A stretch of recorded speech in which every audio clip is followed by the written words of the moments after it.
सभी बच्चों को शैलजा का प्यार भरा नमस्कार। आशा करती हूँ आप सभी बच्चे अपने घर पर स्वस्थ होंगे और मन लगाकर पढ़ाई कर रहे होंगे।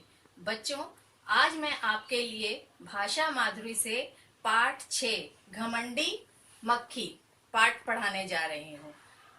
इस पाठ में एक मक्खी है जो बहुत ही ज्यादा घमंडी है। मक्खी तो आप लोगों ने सभी ने देखी होगी। मक्खी जो है वो गंदगी पर रहती है, कूड़े कचरे के ढेर पर मिलती है या कटे हुए फलों पर दिखती है, और बरसात के समय तो मक्खियां बुरा हाल कर देती हैं। बच्चों, इस कहानी में कुछ और जानवर भी हैं। जैसे पहला जानवर है शेर, दूसरा हाथी, तीसरा लोमड़ी, मकड़ी और मक्खी। और ये कहानी शुरू होती है एक जंगल से। इस जंगल का नाम है सुंदर वन। आइए बच्चों, अब इस कहानी को सुनते हैं और ध्यान से इसको समझते हैं कि इसमें आखिर मक्खी किस तरह से अपने घमंड और शैतानी से सभी जानवरों को परेशान करती रहती है। एक दिन की बात है, सुंदर वन में एक शेर रहता था। सुंदर वन बहुत ही ज्यादा सुंदर था। वहां चारों ओर हरे भरे पेड़ थे और शेर जो था पेड़ के नीचे सो रहा था। अभी उसे नींद आई ही थी कि अचानक भिनभिनाने की आवाज से उसकी नींद खुल गई। मक्खी जो थी वो भिन भिन करके उसके चारों ओर घूमने लगी और शेर परेशान होकर तुरंत उठ गया। उसने इधर देखा उधर देखा, उसे आसपास कोई दिखाई नहीं दिया। वह फिर सोने की कोशिश करने लगा। वह फिर उसे भिनभिनाने की आवाज सुनाई दी। वह गुस्से में इधर उधर देखने लगा कि आखिर ये कौन है जो मुझे बार बार परेशान कर रहा है। तभी उसकी नजर उस मक्खी पर पड़ती है और वह गुस्से में मक्खी को देखता है जो शेर के कान के पास भिनभिना रही थी। मक्खी के भिनभिनाने की आवाज से शेर परेशान हो गया था। उसने मक्खी से कहा, जाओ यहाँ से, मुझे आराम करने दो। मक्खी ने कहा, मेरे साथ खेलो ना, मुझे पकड़ो पकड़ो। शेर बोला, मुझे तुम्हारे साथ नहीं खेलना है। मक्खी ने पूछा, क्यों? शेर बोला, यह मेरे आराम करने का समय है, अब तुम यहाँ से चली जाओ।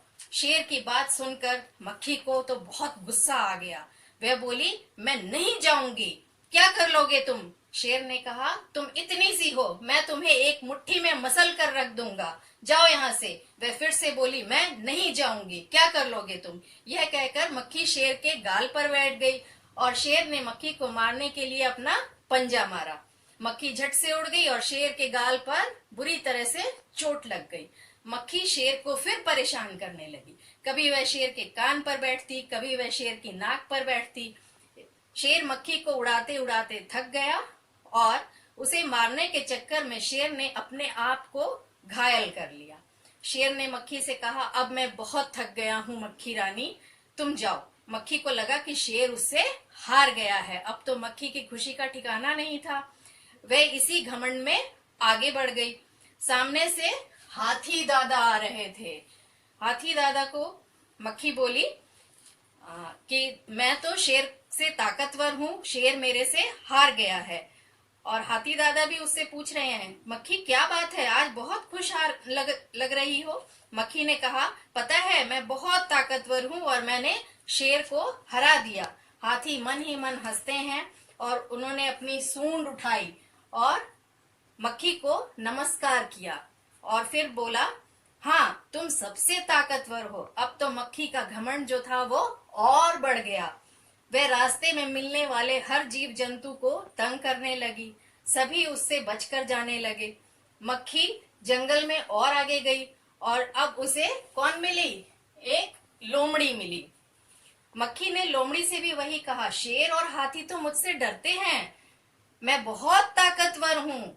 मक्खी की बात सुनकर लोमड़ी को हंसी आ गई। उसने सोचा, मक्खी को आज सबक सिखाना चाहिए। लोमड़ी मक्खी से बोली, पता है वहां आगे एक मकड़ी रहती है, वह आपसे बिल्कुल भी नहीं डरती है। ये देखिए बच्चों, यहाँ पर एक मकड़ी है। लोमड़ी उसे दिखा रही है कि वहां सामने एक मकड़ी रहती है और वो आपसे बिल्कुल नहीं डरती है। वह कह रही थी कि मक्खी को तो मैं चुटकी में ही मार दूंगी। यह सुनकर मक्खी आग बबूला हो गई और बोली, ऐसा कहा मकड़ी ने, उसकी इतनी हिम्मत, मैं उसे पल भर में मसल कर रख दूंगी। लोमड़ी ने हाँ में सिर हिलाया। मक्खी ने आव देखा न ताव, मकड़ी के जाले पर हमला बोल दिया।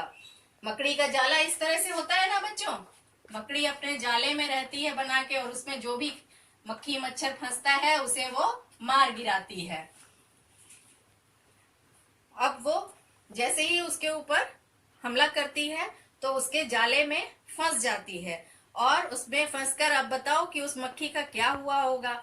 हाँ, वो मक्खी उस जाले में फंसकर मर जाती है और लोमड़ी दूर खड़ी खड़ी मंद मंद मुस्कुराती है और इस प्रकार मक्खी का अंत हो जाता है।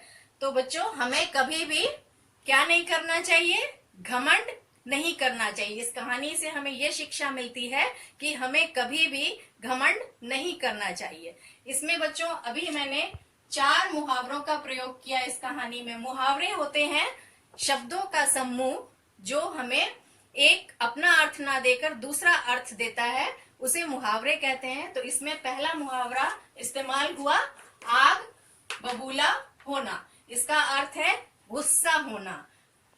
दूसरा मुहावरा का था आव देखा ना ताव, बिना सोचे समझे।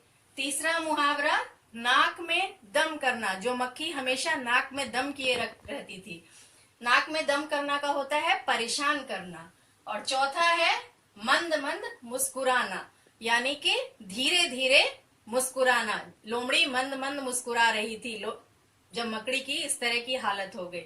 तो बच्चों, आप ये बताइएगा कि ये कहानी आपको कैसी लगी। आशा करती हूँ आप सभी को ये कहानी बहुत पसंद आई होगी और इस वीडियो को देखने के लिए आप सबका धन्यवाद।